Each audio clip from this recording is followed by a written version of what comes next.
పుష్పాచలేశ్వర స్వామి దేవస్థానంలో ద్వితీయ సంవత్సర కార్తీక మాస పౌర్ణమికి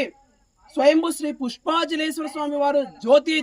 దర్శనం ఇవ్వబోతున్నారు మరికొద్ది నిమిషాల్లోనే. కావున యావాది భక్తులందరూ కూడా ఎవరైతే మన శ్రీరామరాజ్యం ట్రస్ట్ని ఆన్లైన్లో ఫాలో అయ్యారు అందరూ కూడా 7 గంటలకి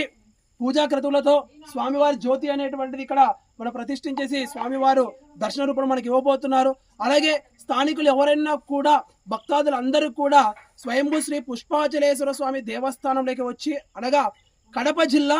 ఒల్లూరు మండలం కోట్లూరు పంచాయతీలోని పుష్పాచలం కొండపైన భూమి నుంచి 742 మీటర్ల ఎత్తులో అతి పురాతనమైనటువంటి కాకతీయ కాలం నాటి శిథిలావస్థటువంటి పురాతన దేవాలయాన్ని గత 2 సంవత్సరాల నుంచి శ్రీరామరాజ్యం హిందుత్వ చైతన్య వేదిక ట్రస్ట్ ద్వారా పునఃప్రారంభించి నిత్య పూజ కార్యక్రమాలు ప్రతి